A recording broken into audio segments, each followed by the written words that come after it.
Happy Thursday evening, everybody. I'm Carly Craig. I'm hopping on here, and the topic that I chose for this evening is saying no in a yes environment. So let's dive right into this. Saying no in a yes environment is very hard. And what do I mean by a yes environment? I feel that in today's world, and maybe it's always been this way, but we are pressured by ourselves and by other people to constantly say yes to things, anything that's thrown our way in life.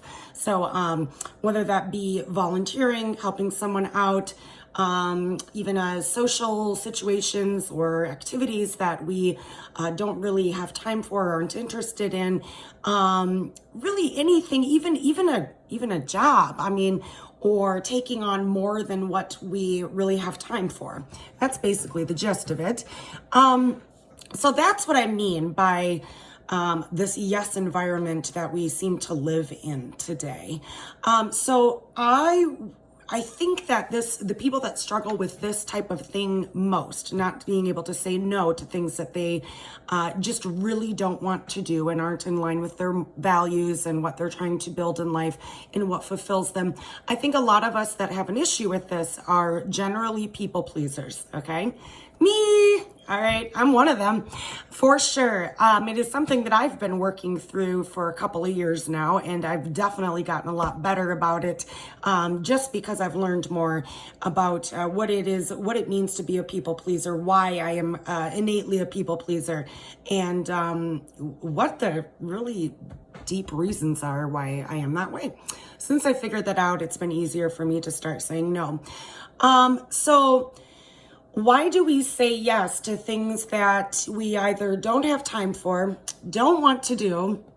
Why do we do this?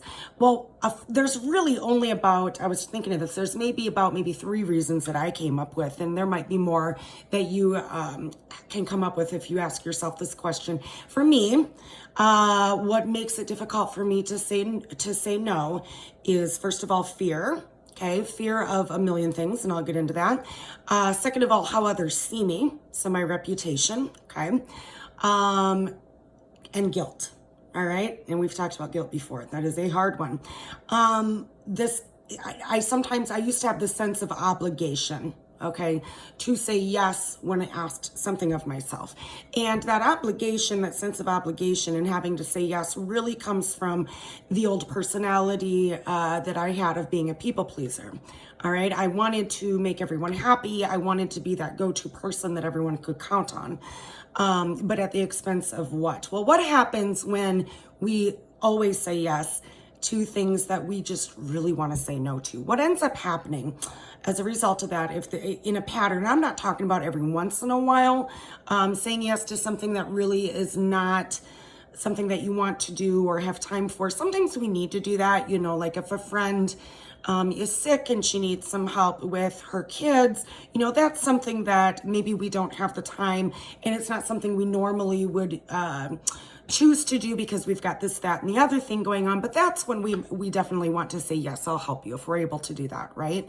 But I'm talking about what happens over long-term time of saying yes to everything that you really want to say no to. What happens is we become resentful, and sometimes it's just resentful of the people that are asking us for help, but more often I think it's just resentful of our lives, okay, and the route that they've been taking. We feel drained, we feel burnt out, we feel underappreciated. Now, why do we feel burnt out and underappreciated and drained? Because we're not putting ourselves and our dreams first. I feel, and you guys have heard me talk about this, I feel that we all have a zone of genius or multiple zones of genius that we work from, and that what makes us feel most fulfilled is in life, I'm stumbling over my words, what makes us feel most fulfilled in life is when we're working through that space of that zone of genius. So figuring out what those are for you can really help you decide where you want to put your time and energy in life, because we have so many choices every day of what to do. So once you can get really clear on what your zone of geniuses are, and you work through those, you will have a much more fulfilling life. You won't feel burnt out and resentful and drained and underappreciated, because a lot of the choices that you're going to make once you discover these zones of geniuses, you'll be making choices based on how you can best serve other people through those zones of geniuses. And I found that I'm much more fulfilled in life when I do that. Here's some voices that you're going to hear in your head that are coming from your own mind, you guys, not other people. When you say no and you feel like you should be saying yes, you're going to hear the voice saying you're slacking. You're going to hear you're always in charge of this. You can't say no. You're going to hear people are going to think really poorly of you. People are going to think you're just not a dependable person. People are going to think you're selfish. Okay. You're going to hear that voice. You're going to lose these friends. You've been, in this volunteer group forever. And if you don't keep this up, you're going to lose those friendships. Another one that you're going to hear, which I hear a lot, is, hey, you have the time to do this. So you really should do it. You really should do this, right? Oh, that's one I hear in my head a lot. You have the time. You need to do it. There's no way you can say no. Here's one that I still hear being a mom. My kids are almost 9 and almost 7, and I still hear this voice. Your kids are only little once. You need to be investing all of your time into everything that has to do with them. Volunteering, making cupcakes, volunteering at the school, everything that you can do. It needs to do. The kids are only little once. You're going to screw them up if you don't do everything for them or even put yourself first at all. Okay, that's a lie. I guess one of the biggest struggles we have is deciding when to say yes and when to say no. What I guess I could suggest for you is weigh the pros and the cons. What am I sacrificing if I say yes to this? Okay. What am I gaining if I say yes to this? And vice versa. Okay. What am I sacrificing if I say no? What am I gaining if I say no? It's kind of the same thing. But once you get used to making yourself a priority, it's a lot easier to say no to things that you really don't want to do. It's a quick little tiny story that might relate to, that definitely relates to this topic that you might be able to relate to.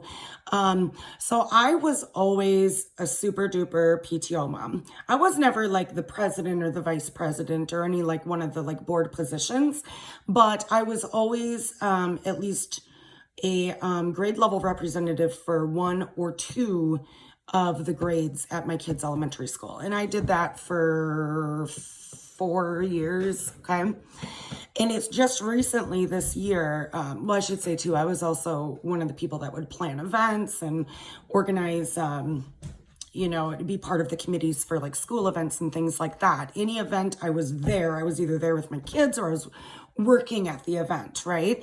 And I loved it, you guys. It was actually where I was in my life at that time. That was great.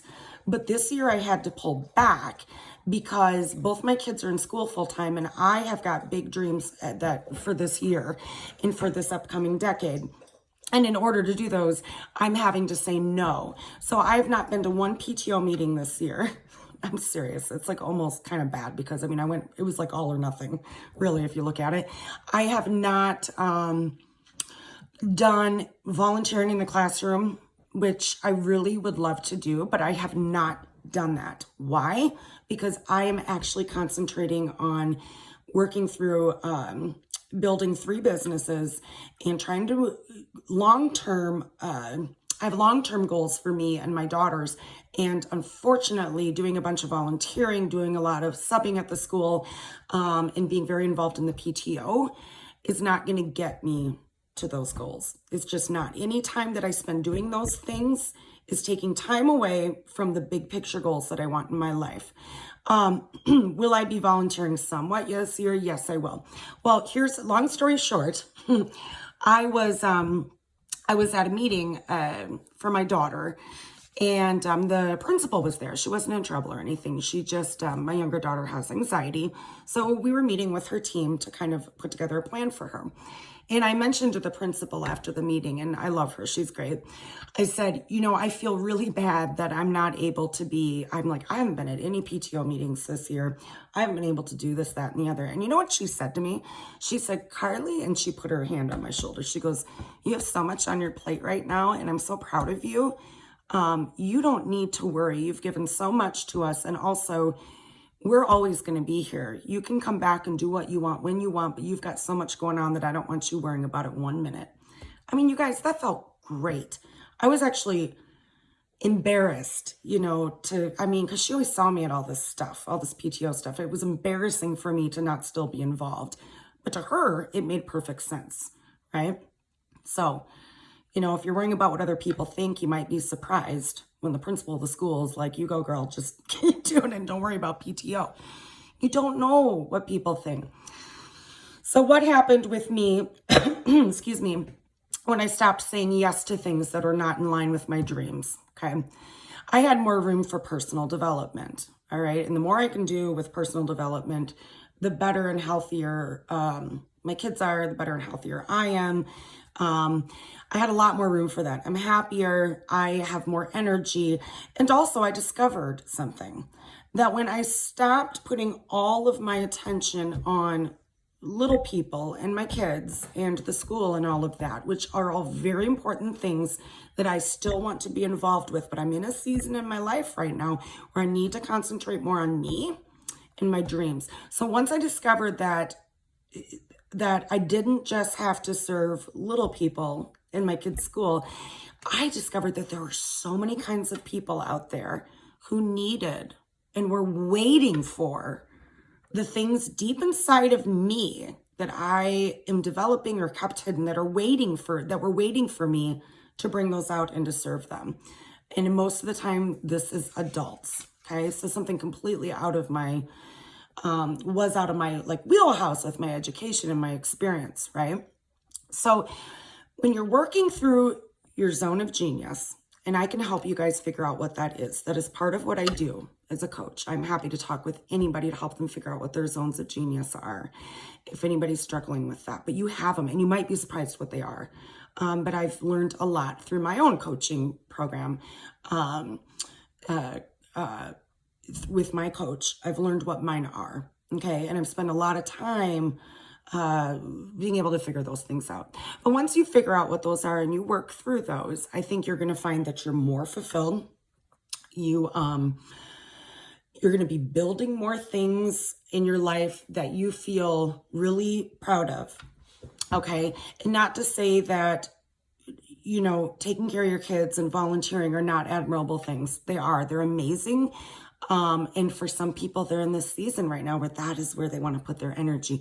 But, and I also get that. I've seen many mommies, for example, take time, they're like, I'm going to pick up running again, or I'm going to pick up, I'm going to start a yoga class, or I'm going to take time to me and have a massage. I'm going to have like a monthly girls' night out. These are all great things. But what I'm talking about is every day, at least 15 minutes, 30 if you can, of personal development focused 100% on you. Even better if your kids are home when you do it, because you're teaching them that you are a person and you matter, okay? And you don't just need to be a mom to do this. Grandmas out there, I know that, you probably feel obligated to be helping with your grandbabies all the time. You are important too, and you need to take time for yourself. And I'm talking every day, because that's how it becomes a habit. So those of you who work full time, and you're doing the 9-to-5 grind and you are exhausted, don't feel like you have to be spending all of your evenings taking care of everybody else. Carve out those 30 minutes, 15 minutes, just at least 15, okay, a day, and figure out, work on you, because I will tell you right now that you are the mothership of your organization, whatever it is, okay, your family, your health. And if you're not okay, you're not able to pour from yourself for other people. So I hope that is helpful. Saying no in a yes environment is really hard to do. But once you start doing it and you realize that the people in your life still love you, you're going to see that it's totally worth it. Now, are some people going to think you're a jerk? Yep. Well, guess what? I'm going to post a 1-minute video that I just watched from Mel Robbins today. You guys, it's literally less than a minute, and it is like the most powerful thing I've ever seen her post. And you guys know how much I love her. I'm going to post that link right after I upload this video to Facebook in this group, and I want you to watch that. because it is amazing. She talks about, in less than a minute, she basically talks about how you can, how you don't need to be worrying so much about people who don't support your dreams. Okay. And that you should be concerning yourself more with the people who do. It's just, I can't do the introduction like justice whatsoever. And I'm also just getting over the flu, so my brain's a little bit crazy.